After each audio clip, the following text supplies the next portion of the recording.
I am Johnny Massacre and welcome to my world. Tonight I'm going to review the book The Hobbit by Tolkien. Who is with me? Give me a hell yeah! So, The Hobbit. Why am I doing this now? No reason at all. When I went back to London to see my family and friends in December, I found this on the bookshelf of my old bedroom in my mother's house, and I started reading it, and I finished it when I brought it back to Tokyo.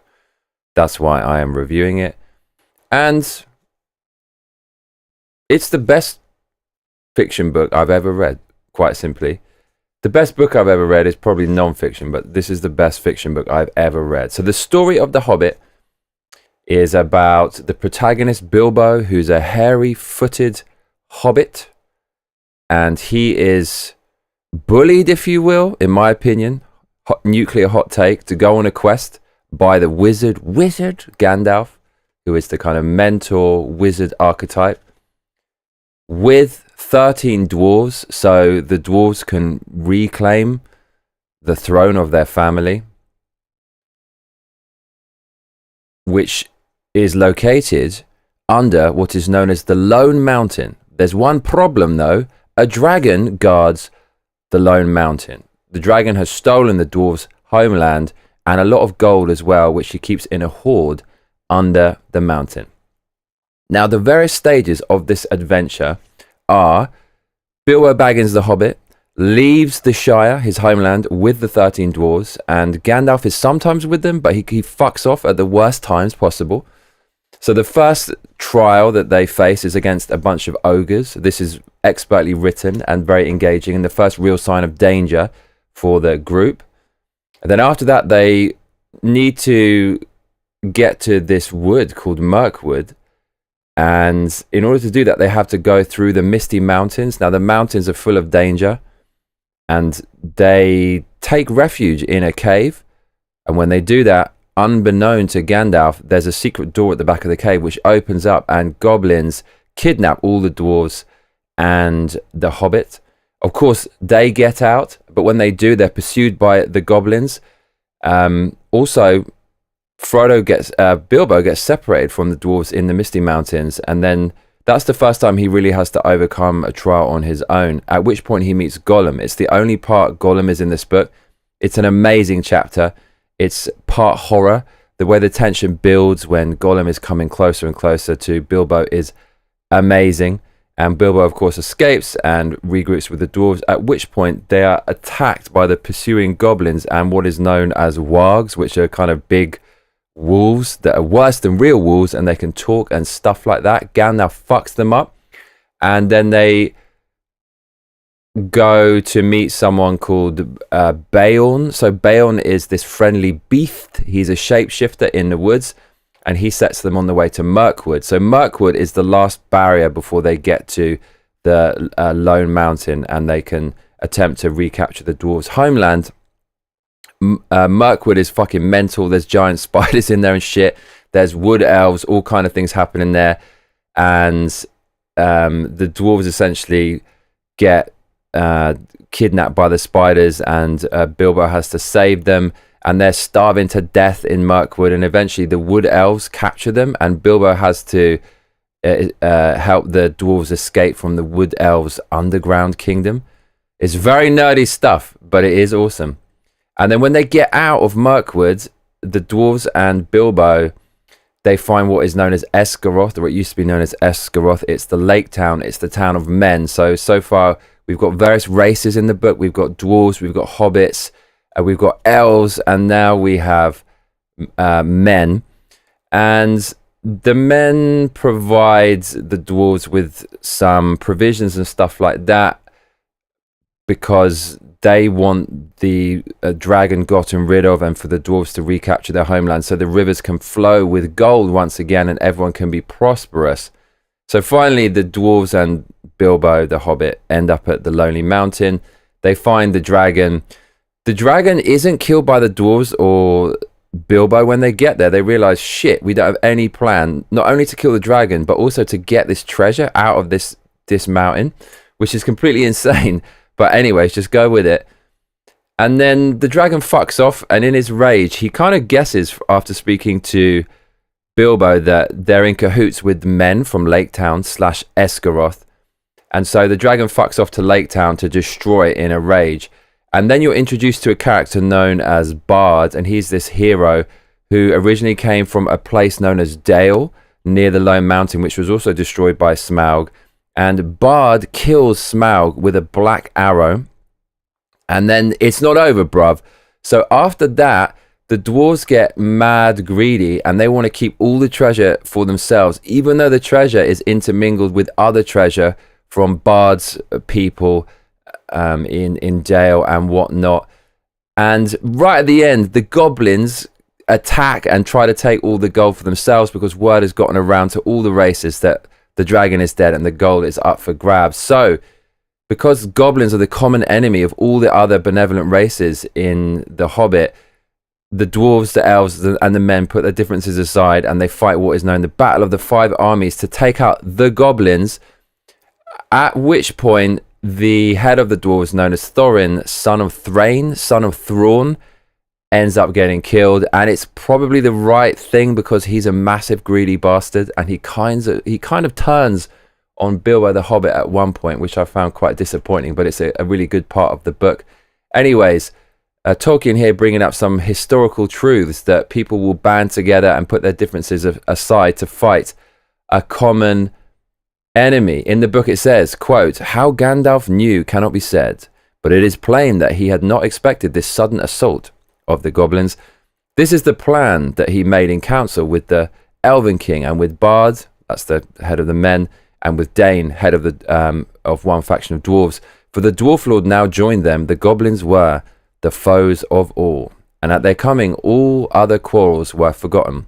You could compare that maybe to 9/11 in America. America's kind of squabbling among themselves, but then when they have a shared enemy, briefly they can put their differences aside and all come together for the common good.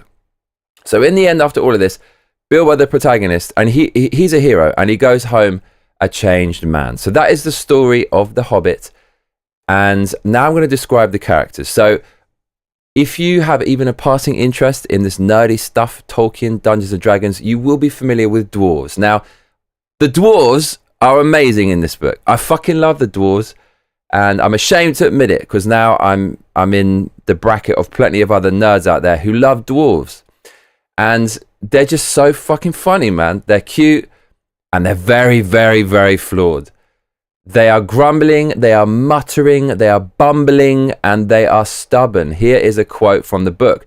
"Bilbo saw that the time had come to explain his idea as far as he could, but he did not feel at all sure how the dwarves would take it. His fears were quite justified, for they did not like it a bit, and started grumbling loudly in spite of the danger." So at this point in the book, Bilbo has rescued all of the dwarves from being imprisoned for the rest of their lives. And the dwarves say, quote, "We shall be bruised and battered to pieces, and drowned too, for certain," they muttered. "We thought you had got some sensible notion when you managed to get hold of the keys. This is a mad idea." So even though Bilbo is saving their ass, they're still complaining, they're still grumbling. And the dwarves cannot hold it together. Even when their lives depend on it, they're still muttering and fumbling and stumbling and bumbling around and making noise, even though it could possibly kill them. For example, the book says, "Then off he went from door to door until his following had grown to 12 dwarves, none of them any too nimble, what with the dark and what with their long imprisonment. Bilbo's heart thumped every time one of them bumped into another, or grunted or whispered in the dark. 'Drat this dwarvish racket,' Bilbo said to himself." So you can see the dwarves are completely inept, and for some reason, flawed characters are essential to any narrative. It makes them relatable, because we're all so flawed. And I love the way you have this kind of casual racism between races. Drat this dwarvish racket. It's kind of like when the British people say, like, "Fuck these French frogs," or like these German bastards. I'm half German, I can say it. Not sure I can say that about the French though, but it's too late. And I think this is important, this kind of jesting camaraderie where you take the piss out of each other. It breaks the ice. Yes, there are differences between cultures, and yes, we don't like them, but at the end of the day, we're all in the same boat. You know what I mean? So I like this interplay between the different races in Lord of the Rings, which I find very funny. The dwarves are also extremely greedy for gold. So you can't really be a hero if you're all about yourself and greedy and you want to keep things for yourself. But that's exactly what the dwarves are all about. Quote from The Hobbit: "The mere fleeting glimpses of treasure which they had caught as they went along had rekindled all the fire in their dwarvish hearts. And when the heart of a dwarf, even the most respectable, is wakened by gold and by jewels, he grows suddenly bold, and he may become fierce." So in The Hobbit, essentially, that means the dwarves are nothing more than growling dogs protecting their food bowls, all ready to bite the hands that feed them. And bite the hands that feed them, the dwarves do. The dwarves cannot be trusted in this book. They refuse to share their loot with the people who help them. The people of Lake Town basically save their lives, give them sustenance, give them weapons. The dwarves awaken the dragon. The dragon shatters their town and like murders a third of their populace. And they refuse to share a crumb of the gold with the people from Lake Town. Also Bard from Lake Town, who's originally from Dale. His people of Dale were murdered by Smaug, and their jewels are definitely intermingled with the treasure, and yet the dwarves will not give a crumb of treasure to Bard from Dale. So the dwarves are just such assholes in this book, but that's why you love them. You just love to hate the dwarves. So the way that the dwarves caress and finger the gold and treasures in Smaug's cave is almost grotesque.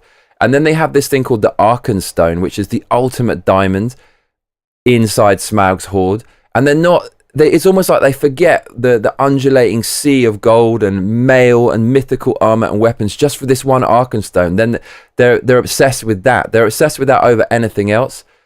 And essentially what I'm trying to say is the dwarves' greed is pretty much only surpassed by Smaug. So there's parallels between Smaug and the dwarves.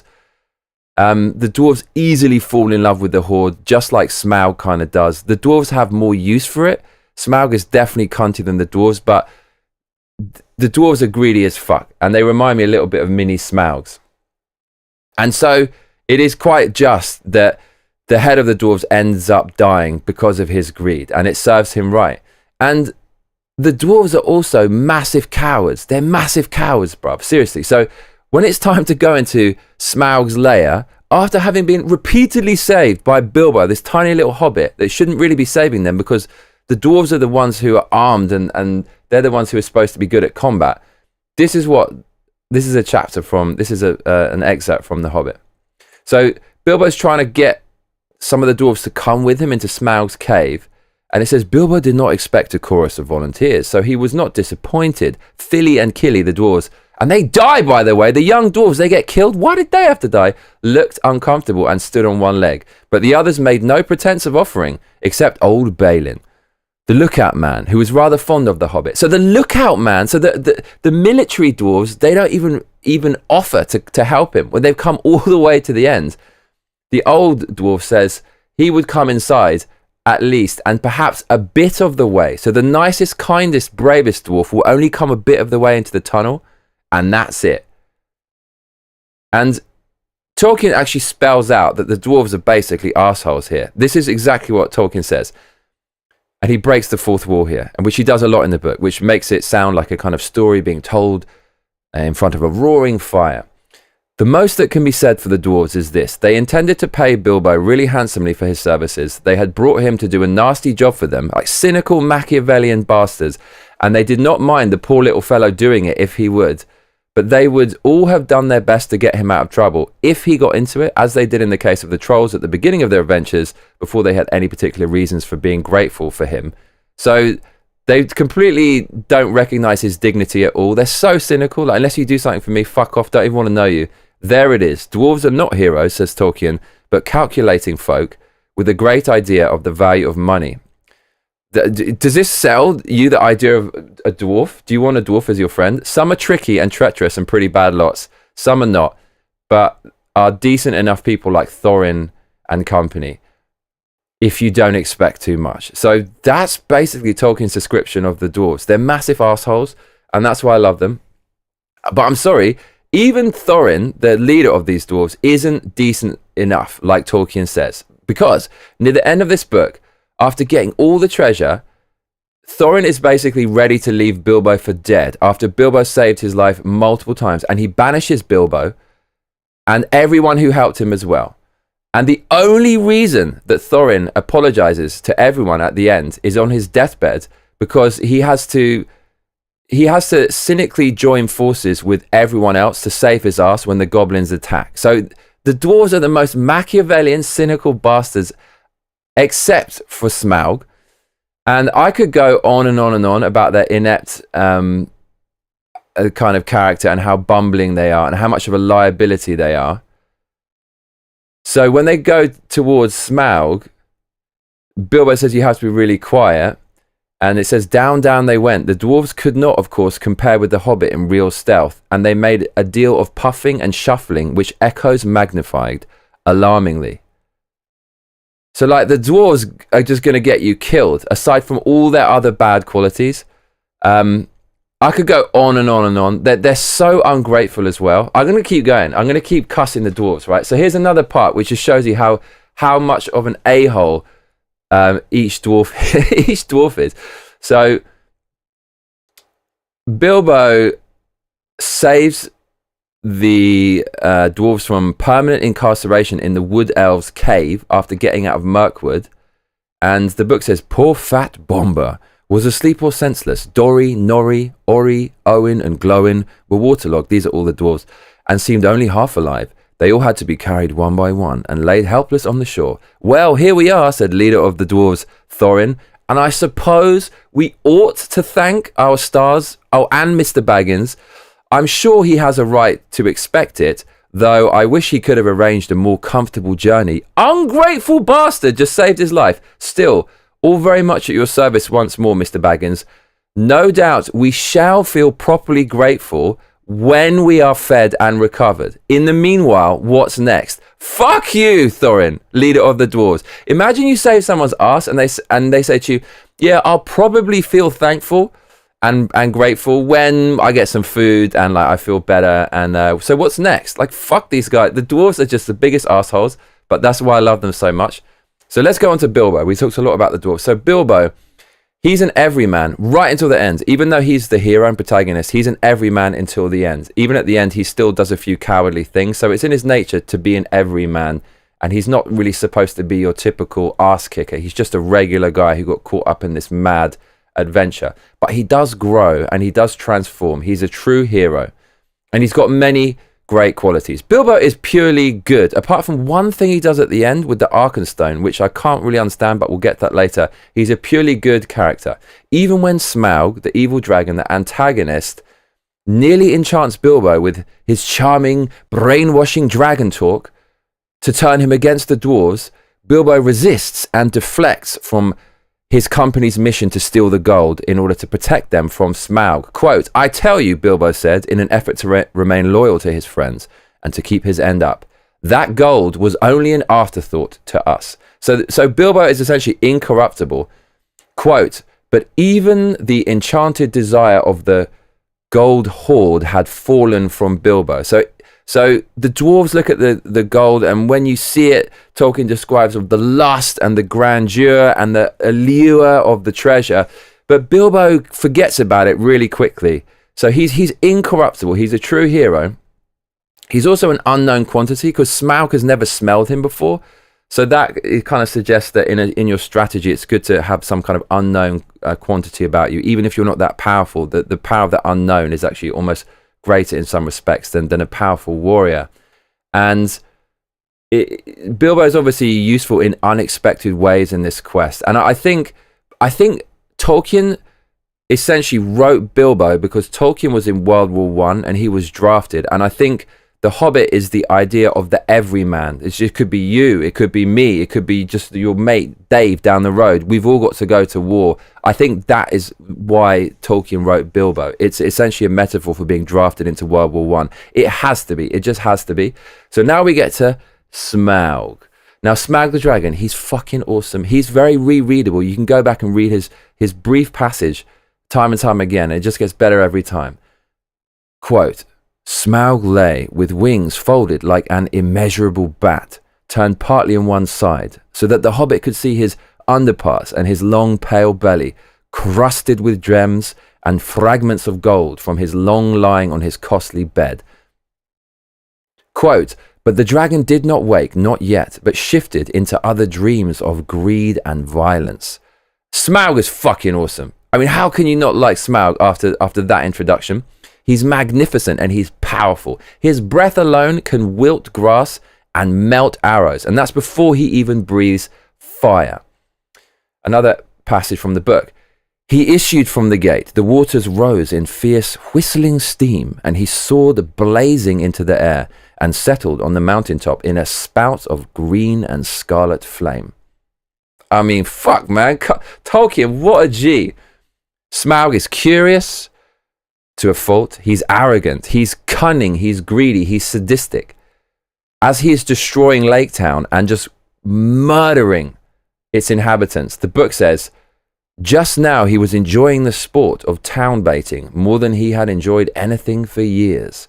And I love the way Smaug is alive for like thousands of years. It gives him this kind of, this really weird quality. Like he can wait forever in order to get you. He has a mad intelligence. He's emotional. He's egomaniacal. And like all the other characters in this book, which is how you relate to them, Smaug is very, very flawed. Quote, no dragon can resist the fascination of riddling talk and of wasting time trying to understand it. So if he were just invincible and perfect, it wouldn't be so exciting. The fact that he has a few flaws means that you believe maybe I have a chance to kind of beat my own demons. So he's going to listen to weird riddling talk, and he's going to waste time trying to understand it. So because of that, Bilbo can buy time and get out of the cave. And of course, Smaug's hubris, his excessive pride, is his downfall. Quote, I might have guessed it, said Bilbo. Truly, there can nowhere be found the equal of Lord Smaug, the impenetrable. What magnificence to possess a waistcoat of fine diamonds. Yes, it is rare and wonderful indeed, said Smaug, absurdly pleased. He did not know that the Hobbit had already caught a glimpse of his peculiar undercovering on his previous visit, and was itching for a closer view for reasons of his own.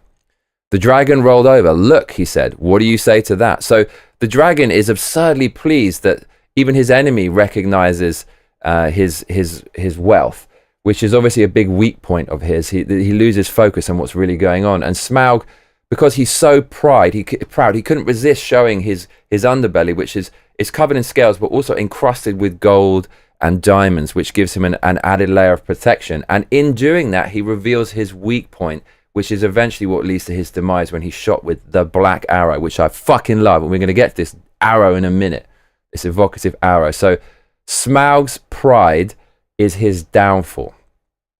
And Smaug is fucking angry. He becomes blind with wrath and rage. And that's also one of the reasons why he dies. He's not paying attention and he's exposing his weak point. So Smaug is, in my opinion, is constantly living in punishment. And this is a metaphor for karma. If you do bad things, it's going to weigh on your mind. Smaug is constantly, he lives knowing that at any point, someone can come back for the things that he stole. And the other entrances in the mountain obviously bother him, especially the one entrance that he didn't block up that Bilbo and the dwarves go through. It says it bothers him. So that's a good metaphor for it's a moral that, you know, if you're going to do something bad, it's going to weigh on your mind, and there's some kind of cost for that. Smaug is also bitter and resentful. Quote, he would not forget or forgive the theft, not if 1,000 years turned him to smoldering stone. So he might have all that gold, but he's a fucking hateful person, and he will be until the end of his days. Smaug is the archetypal tyrant monster. All of his hoard, he can't even use or appreciate. The musical instruments he has there from the dwarves, he can't even use them. He's just hoarding all this shit with no use for it. A bit like a scaly Kim Jong-un, and he's such a cool character. So next up, we get to Gandalf. Now, Gandalf is a massive asshole. Now, nuclear hot take, but I think Gandalf is a massive asshole. So, for example, Bilbo doesn't want to go on an adventure. I know some people need to get you out of your comfort zone, but this is a whole other level. Like, going on this adventure is surely going to get you killed. So Bilbo says, quote, good morning. We don't want any adventures here, thank you. So he says he doesn't want to go on an adventure. Gandalf, however, tries to bully Bilbo into undertaking an adventure that, by Gandalf's own admission, Bilbo is very unlikely to survive. Quote, "I beg your pardon, I haven't asked for anything," said Bilbo. Then Gandalf says, "Yes, you have, twice now. My pardon I give it you. In fact, I'll go so far as to send you on this adventure. Very amusing for me, very good for you, and profitable too, very likely if you ever get out of it." So Bilbo is essentially being people trafficked and put in danger by Gandalf here. And Gandalf is forcing Bilbo against his will on this quest. Quote, "Sorry, I don't want any adventures, thank you." Bilbo refuses Gandalf's advances. Gandalf, laughing, then vandalizes Bilbo's door. Quote, "He scratched a queer sign on the Hobbit's beautiful green front door." So this is Gandalf forcefully inviting a bunch of dwarves into Bilbo's house to raid it and basically take all his food. So Bilbo never allows this, and he goes on to say later in the chapter, quote, "I have no signs on my door," and then it is revealed by Gandalf that Gandalf wrote on the door, "Burglar wants a good job, plenty of excitement and reasonable reward." And so Gandalf essentially lies to invite all these people into his house and force Bilbo on this quest. And then Gandalf says, quote, "Of course there's a mark. I put it there myself for a very good reason. They asked me to find a 14th man for expedition, and I chose Mr. Baggins." So Gandalf is just a straight up bully. So we're going to call him G from now on because he's straight up gangster as well. And so Gandalf, G, forces Bilbo on this adventure. So G is an asshole. Gandalf is an asshole. So he's constantly laughing about other characters being in danger. Gandalf the gangster. So in Mirkwood, quote, "Do we really have to go through Mirkwood?" groaned the Hobbit. "Yes, you do," said the wizard. "If you want to get to the other side, you must either go through or give up your quest. And I'm not going to allow you to back out now, Mr. Baggins. I'm ashamed of you for thinking it.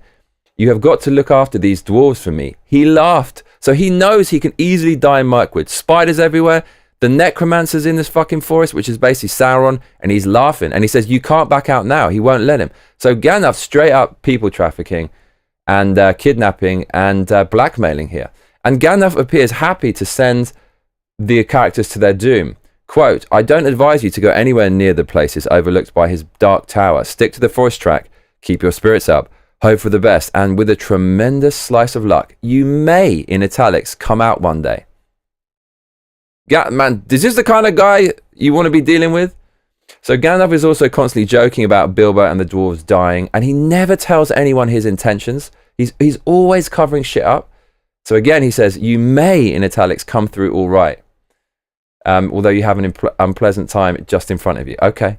So Gandalf is also pretty narcissistic. He's pretty narcissistic. So check this passage out. "Very comforting you are, to be sure," growled Thorin. "Goodbye. If you won't come with us, you'd better get off without any more talk."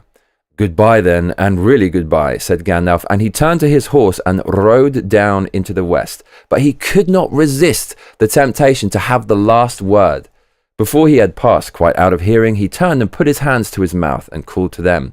They heard his voice come faintly. "Goodbye. Be good. Take care of yourselves, and don't leave the path." Okay. And then it says the dwarves were more angry because they were really filled with dismay at losing him. So he takes them all this fucking way with all these promises, and he's like, "See you later, motherfuckers. Ha ha. You might just survive." What the hell? So although Gandalf is helping them there because he shouts, "Don't leave the path," you feel it's not to help them, it's for his own narcissism. It says it says exactly, he could not resist the temptation to have the last word. So it's like he's on some kind of power trip, and he has these other people like puppets on strings and has control over them, and he dumps them somewhere, and he can't resist to have the last word, even if it looks like he's helping them. I think it's more for him than it is for them. Nuclear hot take, but this is what I got from the book. He's like a cat. He's cynical. He's always doing his own shit. He's a cynical bastard. And after The Hobbit, it's revealed in lore that the reason why, because I'm wondering why the fuck is he helping the dwarves do this shit?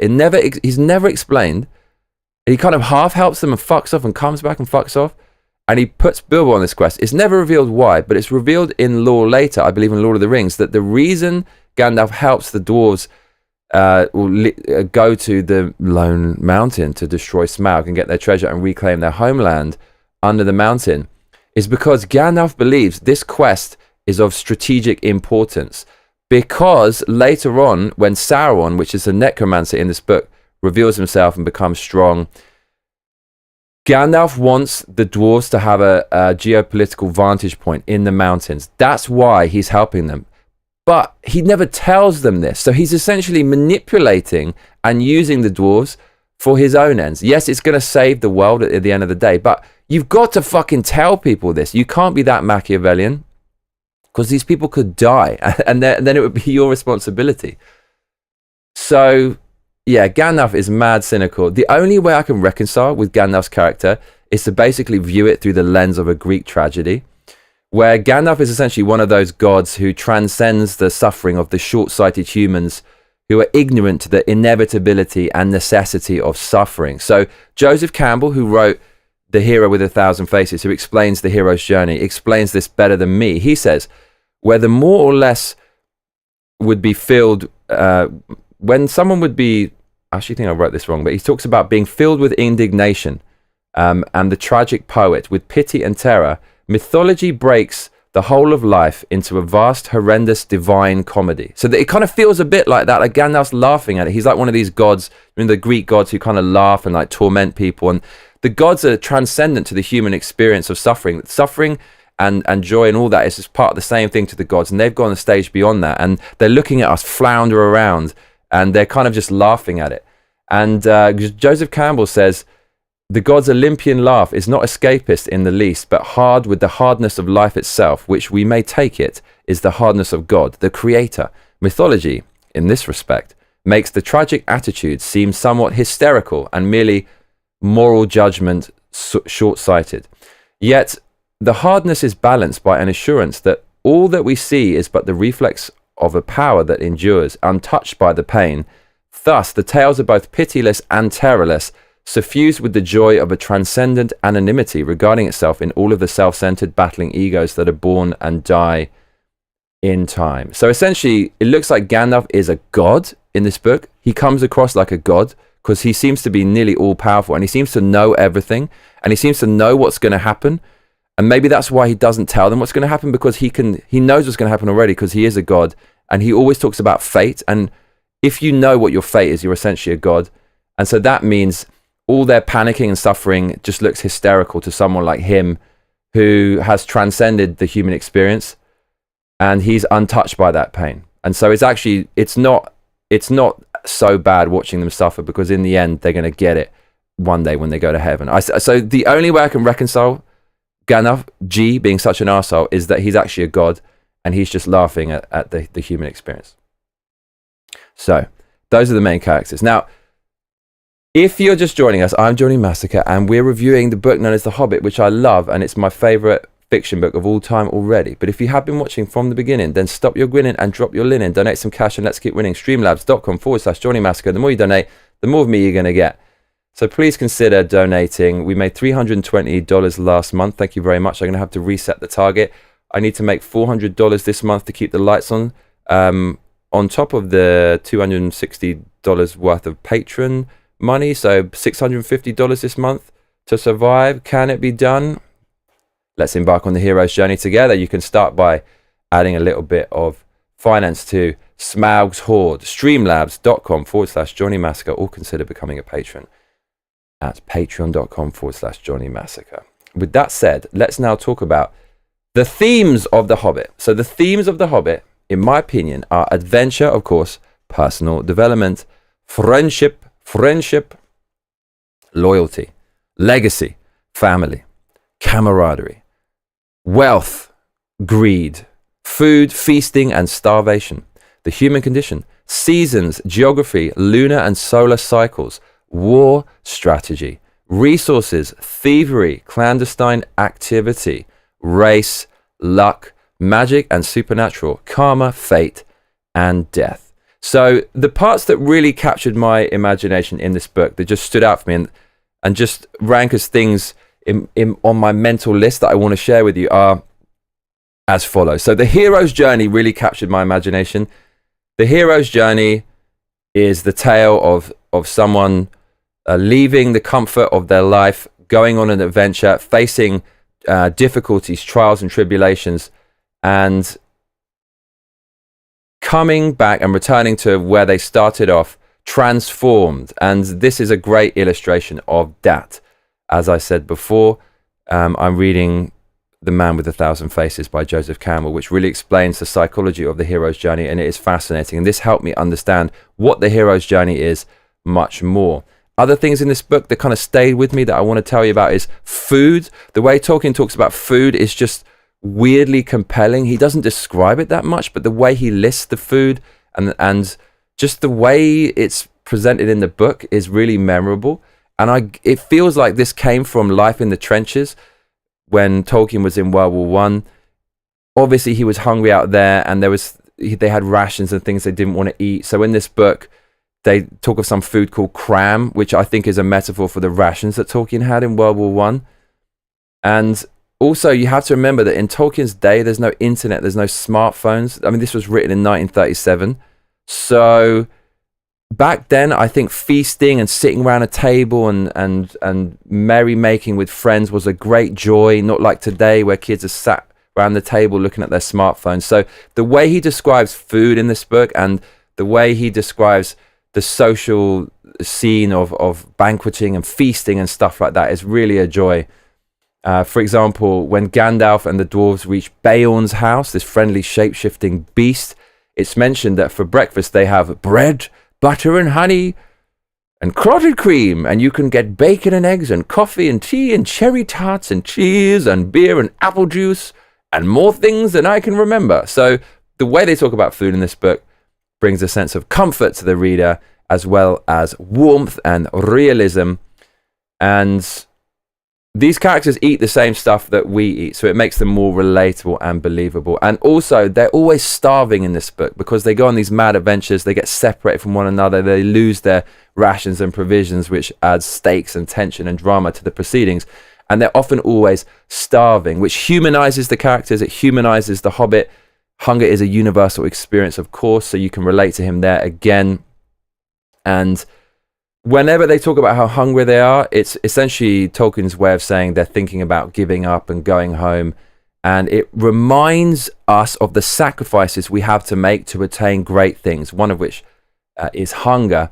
And also the fact that they're always hungry in this book helps contrast the ordinary world and its demands, like being hungry, with the adventure in the book. And also it's sometimes it kind of lightens the tone in a way. It's like adds to the dynamics of the book when you compare it to the crazy battles and monsters and stuff like that.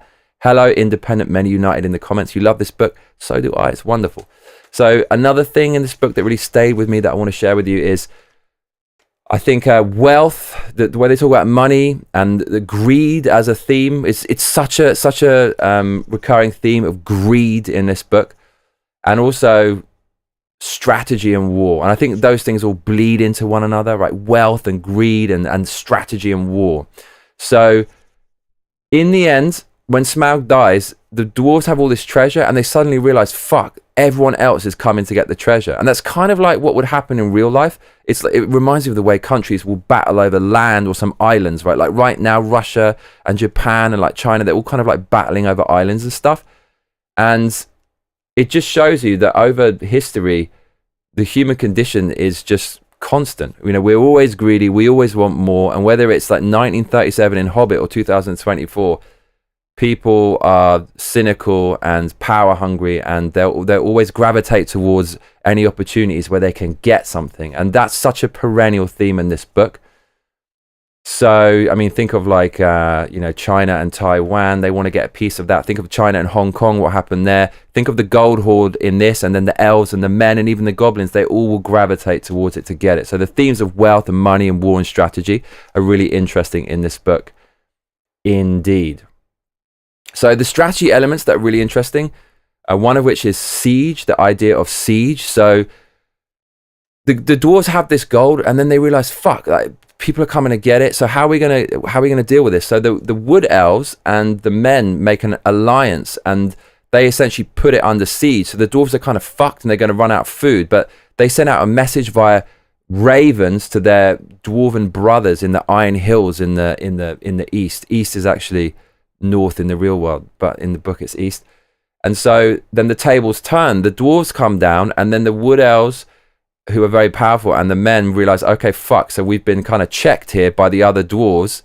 And then the siege element kind of flips on its head. So at this point, now that the dwarves have backup to protect the treasure, the wood elves and the men realize that they're not going to be able to take the front of the lone mountain. And also with the other dwarves, they're going to unblock the other entrances, which means they have to encircle the whole mountain. And what with winter coming, then the wood elves and the men, it says in the book, don't have enough resources in order to completely siege the mountain. So the strategy elements in this book, although they're kind of simple, they're very logical and they make sense. And again, it must go back to Tolkien's experience in World War One. Obviously, he has an idea of the bigger picture about the strategy of what his side are doing in the war. And so he's obviously put that into this book. And it really makes logical sense. That would happen at the end. And then you start thinking, shit, the dragon's gone. But what is the real danger here? What is the real enemy? The enemy is among us and among our own people. So I love the strategic elements in this book, and the themes of greed and the themes of war. And as a side note, I mentioned the ravens. So the dwarves send the ravens to inform the other dwarves to come and help them. And there's different kind of like messengers in this book. So the dwarves have the ravens who send messages, but the goblins have the bats. And I like the way that each of the races, they have similar abilities, but they're illustrated in different ways. So I thought that was kind of cool. Bruv. Hello, Becca, in the comments. So another thing that stuck with me from this book that I liked is how everyone is so humanized. Even though they're these fantastic mythical characters, they're humanized. So it's easy to buy into what's going on, and Tolkien really sells it because you feel like, fuck, that's kind of me, and I've been like that, or I've seen people like that. For example, the Wood Elf King, you think he's this infallible, mystical, like perfect kind of deity or something, but he's greedy as well. It says in the book, he's greedy particularly for silver and white stones. And also the dwarves, they're humanized because, as we've already discussed, they're very greedy and they're blinded by money. Even the goblins become humanized and relatable in some way, because the goblins, at one point, it literally says they have joy in their hearts, even though it's over completely the wrong thing. They're so twisted at the idea of stealing the gold and I guess like killing the dwarves. The goblins were buoyed and they had joy in their hearts. So I like the way that all the characters in this are kind of humanized. The human condition is present in all of the characters, which makes everybody relatable. And again, that's why the dwarves are arseholes, because we can all be arseholes sometimes. The dwarves are always failing, and Gandalf's laughing at them. Gandalf has to get the last word. So the human condition is here. They're all humanized, and that's one of the reasons why we love them so much. Make your characters flawed, budding novelists, and people might well like them. Essentially, all the races of this book are just like different countries' people in the real world, essentially, I think. So other things I love in this book, tools. I'm trying to understand the psychology of tools. It's of something to do with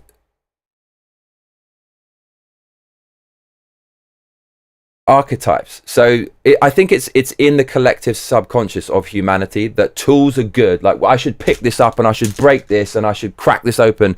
And that's one of the reasons why humans have thrived so much, because we picked up the first stick and we used it as a weapon, and then we picked this up and we made fire with it. Humans just gravitate towards tools.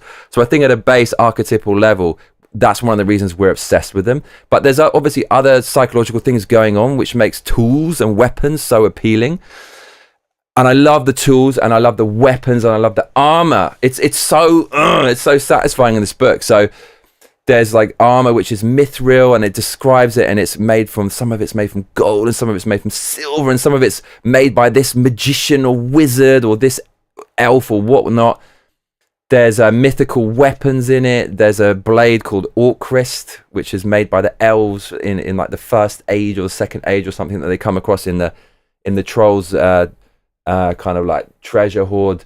There is a weapon that is christened Sting, the famous sword that glows blue when orcs or goblins are near or something, that Bilbo hands down to Frodo in Lord of the Rings. And, the tools in this are so fucking cool. The ring as well is an amazing tool. And I think I was trying to understand why the tools are so cool. And at first I was thinking part of it's also to do, beyond the archetypal nature of their appeal, is something to do with the fact that they are a break from the mundane. So in day-to-day life, we don't have anything like this. And so fantastic tools are very exciting because it represents a break from the mundane. But the problem I have with the tools is I relate to the characters, but how can I relate to these characters? How can I aspire to these characters when it appears that the tools they use do the heavy lifting for them? So without the tools, they'd be nothing. So I find that really hard to reconcile with. And I'm trying to question that. Why do I relate to these characters so much if I could never aspire to do what they do? And I think the answer is the tools aren't supposed to be taken in a literal sense. I'm not sure if Tolkien actually did this consciously, or maybe this is just a subconscious use of this part of the narrative. But I don't think they're actually supposed to be kind of considered in a literal sense. I think that the tools in this represent the kind of mental tools and toughness that we build up through our minor victories in life, through challenging ourselves and through encountering adversity. So, for example, let's say we do something that we're afraid of, like, I don't know, give a speech in front of a room full of 200 people. That's the equivalent of going into one of these caves in this book, right? Something scary, this unfamiliar place where you could get killed or something bad could happen to you. Then when you do that speech, you might get a golden tongue, for it to give you some metaphor on the spot. So forever afterwards, you've got this kind of mental tool, gift of the gab. It's easier to speak. It's like a weapon. It's like a tool you get, but it's a mental tool. So I think that's the appeal of the tools in this.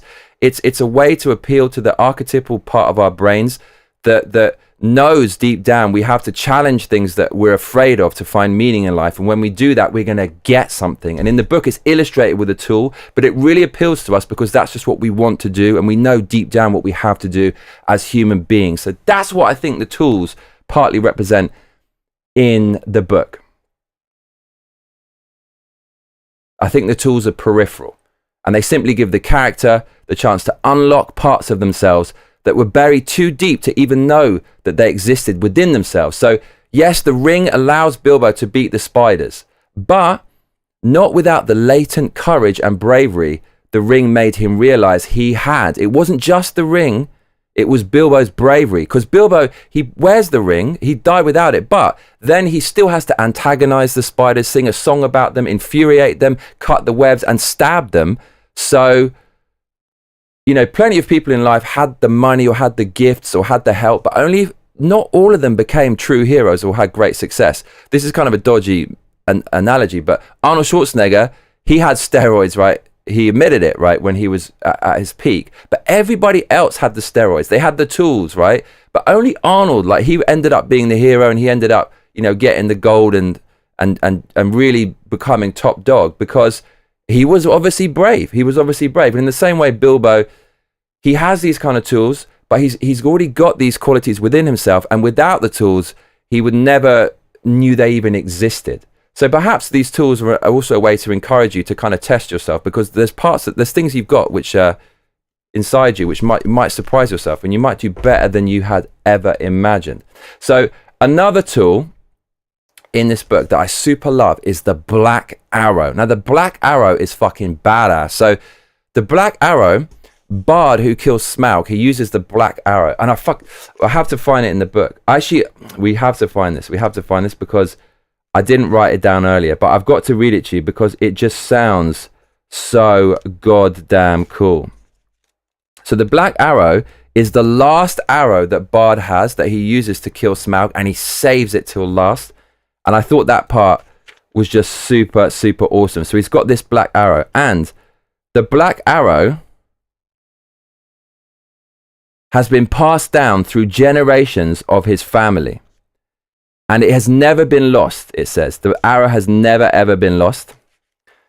So there's a sense of fate and destiny about this arrow, because if there were no destiny, it would have been lost a long time ago. So there's a sense of destiny about this thing, which I found really, really cool. Which I found was really, really cool. So I'm going to find it now. Okay, here we go. Here we go. So check this out. Right, black arrow, baby. Here we go. But there was still a company of archers that held their ground among the burning houses.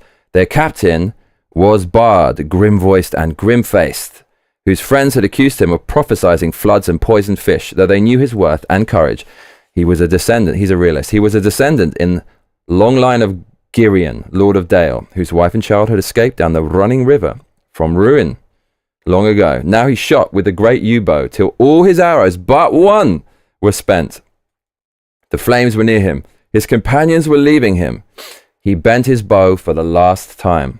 Suddenly, out of the dark, something fluttered to his shoulder. He started, but it was only an old thrush. Shouldn't have shagged that maiden. Unafraid, it perched by his ear, and it brought him news. Marveling, he found he could understand its tongue, for he was of the race of Dale. Wait, wait, it said to him. The moon is rising. Look for the hollow of the left breast as he flies and turns above you. And while Bard paused in wonder, it told him of tidings up in the mountain and of all that it had heard. Then Bard drew his bowstring to his ear. The dragon was circling back, flying low. And as he came, the moon rose above the eastern shore and silvered his great wings. Arrow, said the bowman, black arrow, I have saved you to last. You have never failed me, and always I have recovered you. I had you from my father, and he from of old. If ever you came from the forges of the true king under the mountain, go now and speed well. Man, this is so fucking cool. Tolkien, what a boss. The dragon swooped once more lower than ever, and as he turned and dived down, his belly glittered white with sparkling fires of gems in the moon, but not in one place. The great bow twanged. The black arrow sped straight from the string, straight for the hollow by the left breast, where the foreleg was flung wide. It smote and vanished, barb, shaft, and feather, so fierce was its flight. With a shriek that deafened men, felled trees, and split stone, Smaug shot spouting into the air, turned over and crashed down from on high in ruin. Full on the town he fell, his last throw splintered it to sparks and gleeds. The lake roared in, a vast steam leapt up, white in the sudden dark under the moon. There was a hiss, a gushing whirl, and then silence. And that was the end of Smaug and Esgaroth, but not of Bard. So that fucking arrow fucked me up for days. I was trying to understand the importance of this arrow. So I think I've worked it out. So the reason why the black arrow is so goddamn cool is because Bard is fighting with an entire legacy in his hand. That arrow carries with it the weight of the deeds and honors of those who wielded it before. So it has significance. It's a symbol of pride, history, and meaning, and it has emotional resonance, and it boosts his spirit. See, that's his lucky fucking arrow. His family's in that fucking arrow. So there's, as I said before, there's a sense of destiny about it, because the arrow has made it this far without being lost. So it's destined to find its mark, and that ties into the theme of fate, which I mentioned before, which is a massive theme in this book. Fate is such a huge theme. The last page, the ending like paragraph, is all about fate. And that arrow ties into that theme, that things are destined to happen. And fate, why is fate so fun, right? That's why women love Zodiac, right? You know what it's like, lads. It's like, do you believe, what's your star sign? Fate is so comforting. It's comforting because I guess fate means that we can't control everything in a desperate scrabble. There are some things, it's a relief. And it's comforting to know some things are just beyond our control. Some things are out of our hands, perhaps even preordained. And if there is a destiny, if there is a fate, interwoven into that is kind of a meaning and a purpose. So that's one of the reasons as well why the black arrow is so fucking cool. And fate, which is in that black arrow, ties into the idea of the hero's journey being a continuous cycle where the end of one journey is the beginning of another.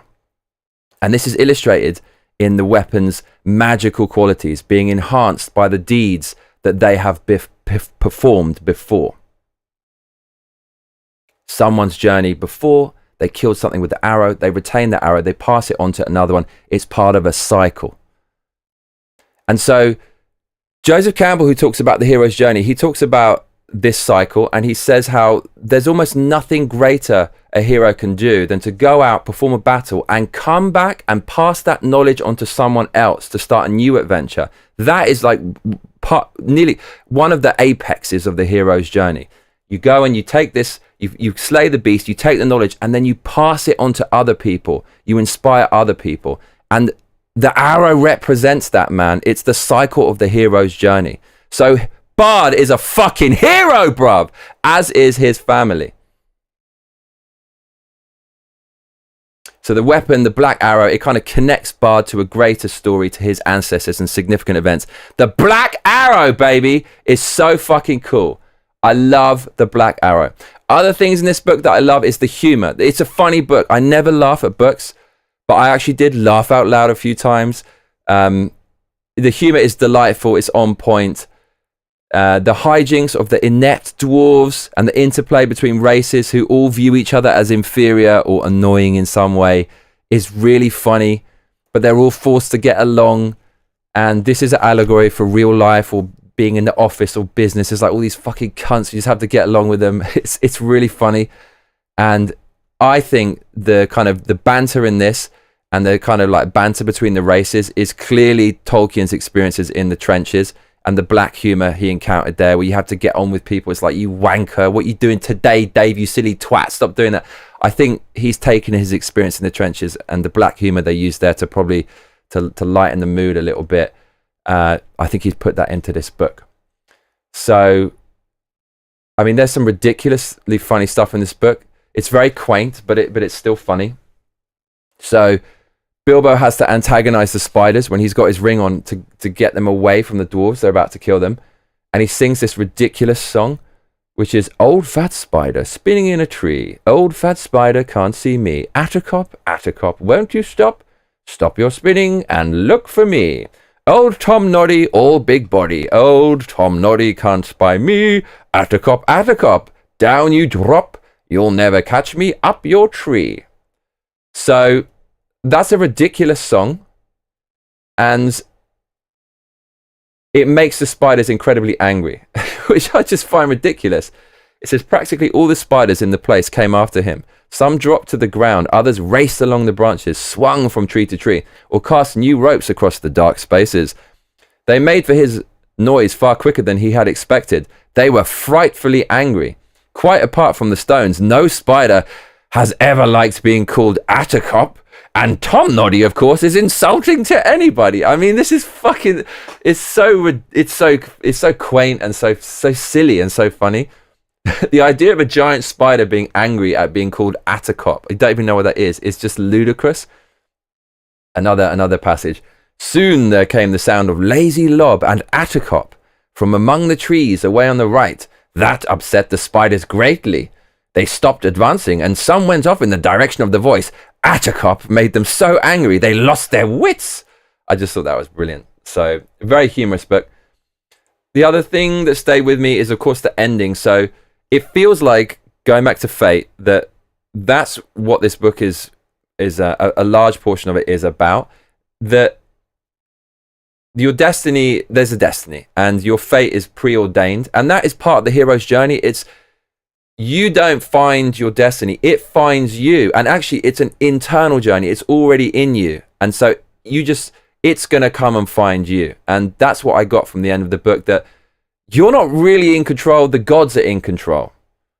And there is a fate. There's a cosmic energy out there. And Gandalf, at the end of the book, says, there is fate. Quote, then the prophecies of old songs have turned out to be true, after a fashion, said Bilbo. Of course, said Gandalf, and why should they not prove true? Surely you don't disbelieve the prophecies because you had a hand in bringing them about yourself. You don't really suppose, do you, that all your adventures and escapes were managed by mere luck, just for your sole benefit? You are a very fine person, Mr. Baggins, and I'm very fond of you, but you are only quite a little fellow in a wide world after all. Thank goodness, said Bilbo, laughing, and handed him the tobacco jar. So Tolkien was a devout Catholic, and you can see that the influences of his religious beliefs in this book. Being humble before God, being small and helpless before God, believing in a higher power, something greater out there than me. It keeps you humble. And in spite of everything the Hobbit did, he's humble before God, right? Which Gandalf is obviously God, I think, or at least an angel. And he's not that important. There's a higher power out there, and that's proved by the fact that there is a fate, and he has a story for you. So fate, the theme of fate really stuck with me. I think it's one of the main themes of the book, and that's how the book ends.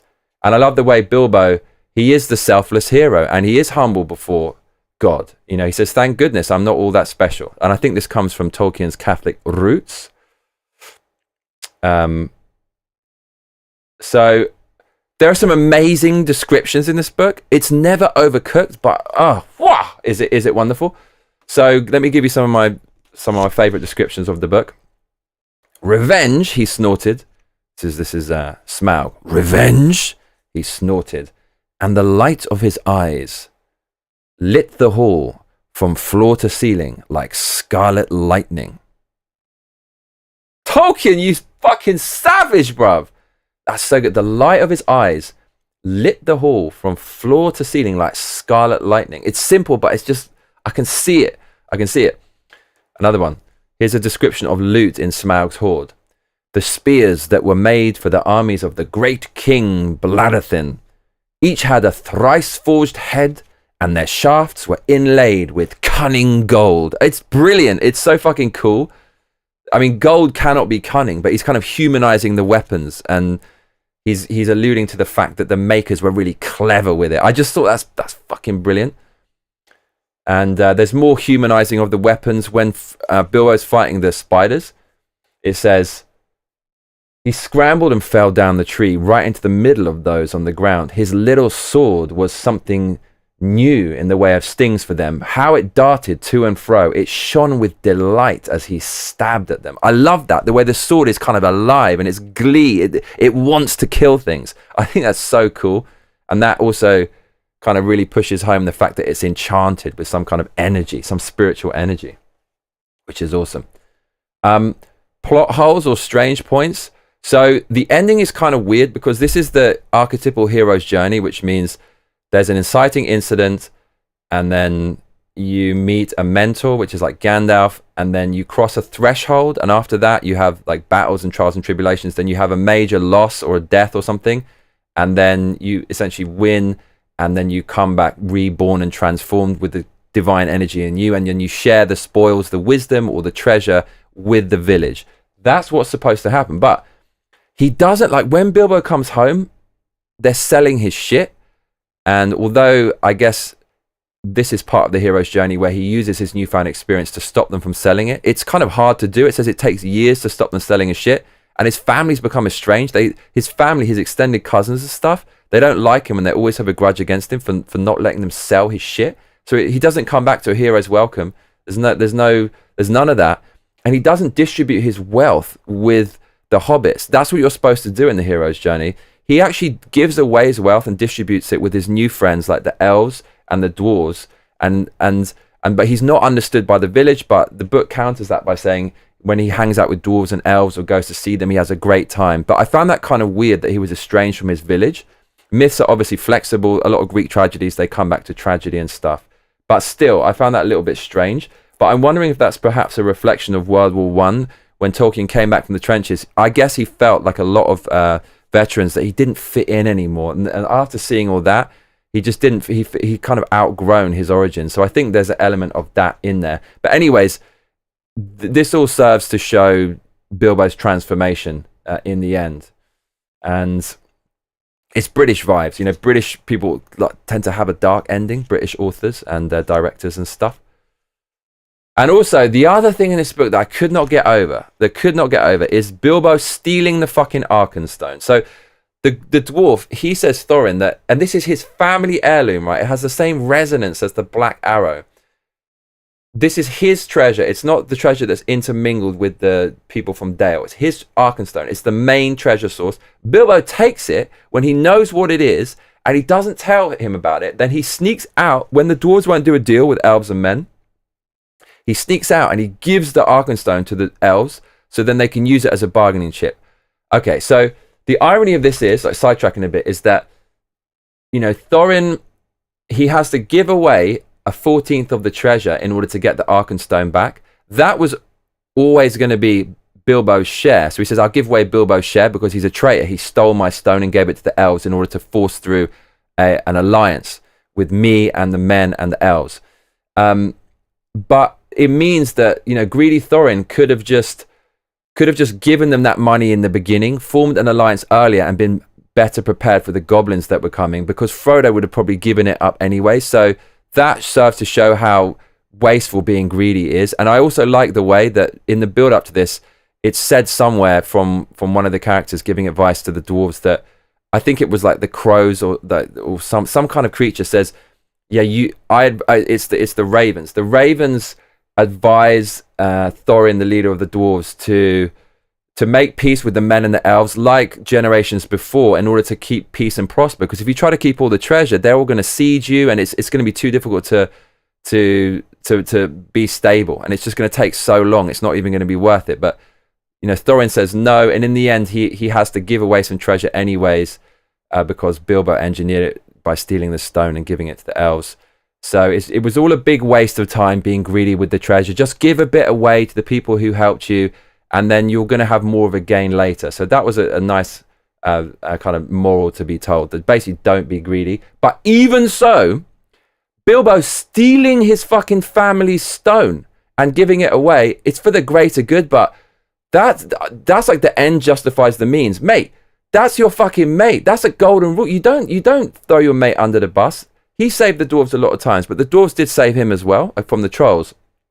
You can't lie and steal the literal jewel, the family jewel from your mate who you've been on a massive quest with. You just can't do that. So I found that was fucking mad. And then Bilbo later on squeaks out, I took the Arkenstone and was honest. And then Thorin says, I don't care if you die, gives away a share of the treasure. And in the end, when the goblins come and then they all band together, Thorin dies. He repents and says, sorry, I'm sorry to say that to you, Frodo. He fell on his own sword. But still, I cannot believe that Frodo took that fucking jewel, hid it for ages, without even knowing what he's going to do with it. And then later on, he uses it in order to try to bring peace as an alliance. That's not the moral, I think, that is right. Steal shit for the greater good. Like crack a few eggs to make an omelette. There should not be any dishonesty, even though he admitted he was dishonest later. So the whole Arkenstone thing, maybe someone can explain that to me, but I felt it was harsh of him to steal that.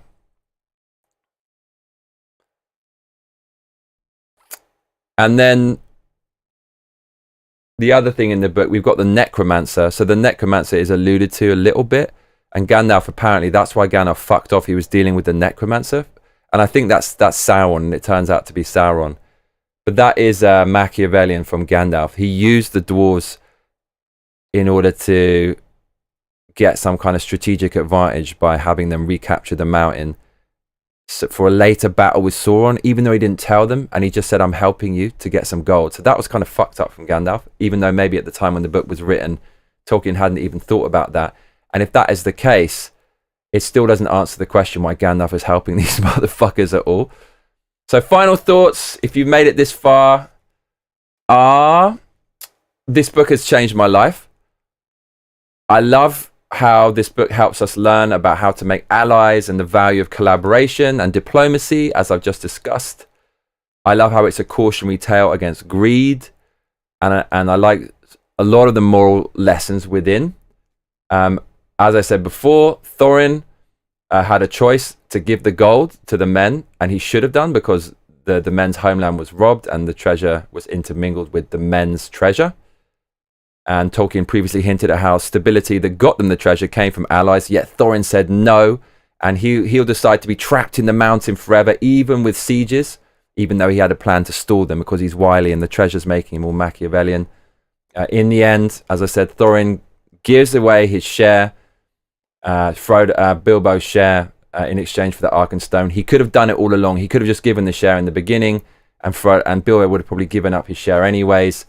But Thorin, he gives away Bilbo's share in bitterness, and I like that lesson. Just don't be fucking greedy. If you be greedy, the cost will be way higher later than if you're generous earlier on. So I really like that moral.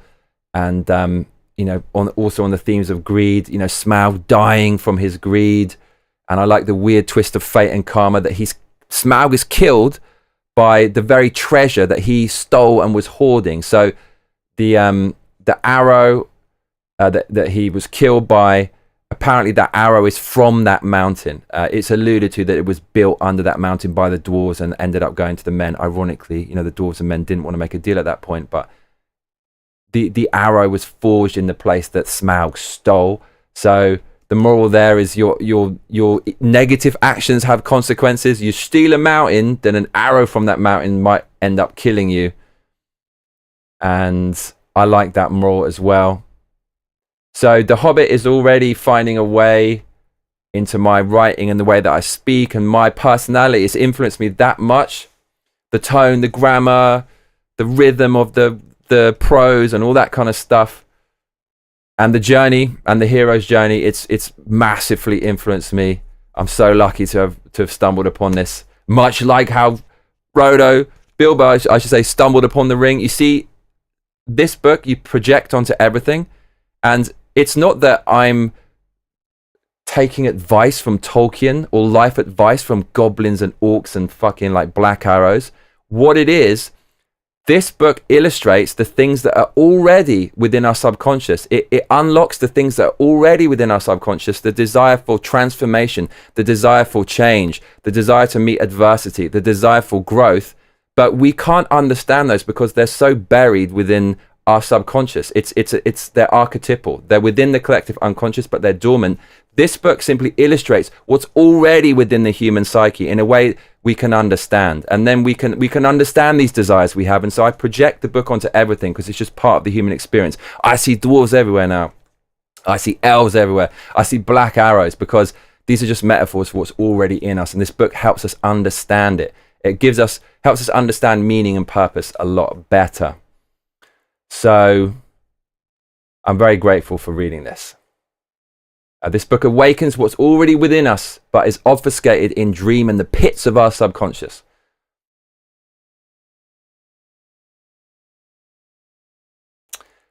So one of my friends, they didn't have enough charge in their phone, so I thought to the book. I thought, okay, I'm going to be like Gandalf or Beorn or like the Wood Elf, helping someone. Again, like forging alliances and not being greedy and you know, delaying gratification. These kind of lessons that are kind of innate to us, we kind of know deep down.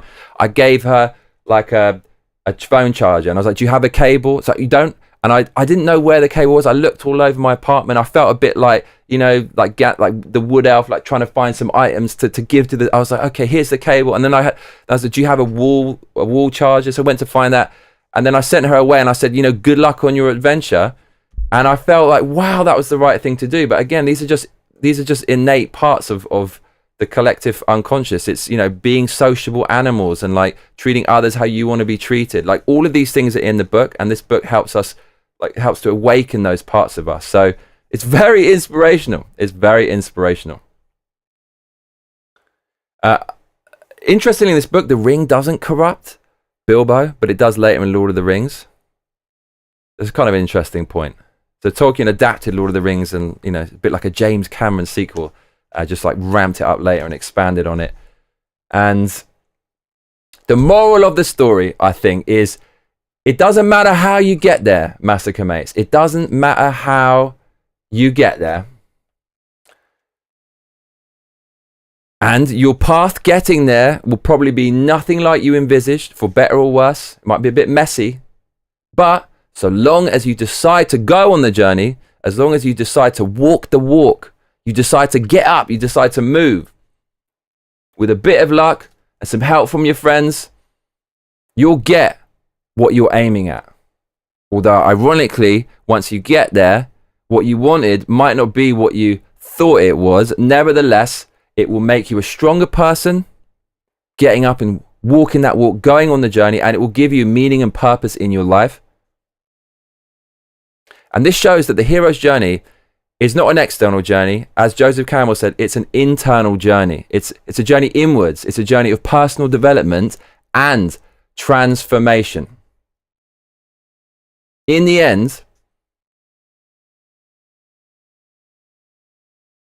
inaction like not doing anything, is potentially worse than the demons you may face by taking that action and walking that path.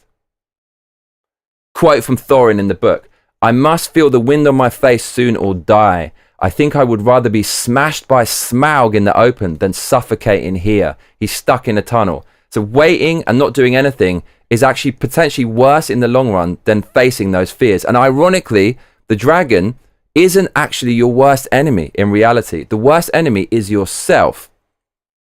And your worst enemy is you battling not to go on that journey. Quote, "It was a red light steadily getting redder and redder. Also, it was now undoubtedly hot in the tunnel. Wisps of vapor floated up and past him, and he began to sweat. A sound, too, began to throb in his ears, a sort of bubbling, like the noise of a large pot galloping on the fire, mixed with a rumble, as of a gigantic tomcat purring.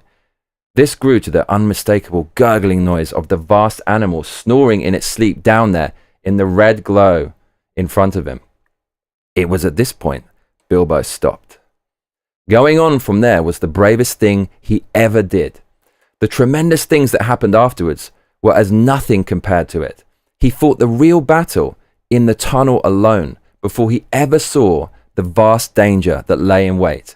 And so therefore, your avoidance of your personal problems, your demons, your dragons, your fears is more traumatic than actually confronting them and daring to look at them. That is the moral of this fucking book. And I know that's what it is. So The Hobbit, life-changing. I had to get that off my chest. Had a profound effect on me. I see Roy Rat in the comments. I see Victoria Virgo, PH Joy Independent, Many United. Much love to you. Not Without Humor, Roman King, Becca, Ryan Goulding, Mike Floyd, Brad W. Thank you everyone for joining me today. The Hobbit, want to recommend it. Want to borrow it? I'm done with it. Brilliant. Should I read Lord of the Rings? I felt that because this is a kid's book, it stopped him being self-indulgent and it made it all the better, right? You hear this cliche. I think it's true that when a creative has some kind of framework and limits, it really helps them. I think because he couldn't go too deep into the descriptions and it's for kids, it just made it even better and to the point. And I said this on a previous show, but it's also great because it's written for kids. It's written with love. It's written to entertain, and it's not about him. It's about helping people. So it's another reason why the book is just awesome. Boom. Okay. Right. Thank you so much, everybody. As I said, if you did enjoy the episode, please consider donating. Streamlabs, streamlabs.com/Johnny Massacre. Please consider donating. Really need your donations more than ever now in order to keep the lights on and keep giving you these video logs from Tokyo. I see the hearts in the comments from YouTube. You are all absolutely wonderful. Okay, 10 concurrent viewers. I'm absolutely blessed. I hope you enjoyed it. It was rambling, it was long, but I did my best, and I wrote some notes beforehand and stuff, and I thought about it a lot, and I hope you got something out of it. And if you haven't read The Hobbit, just fucking read that shit because it is awesome. Much love to you all, and take care.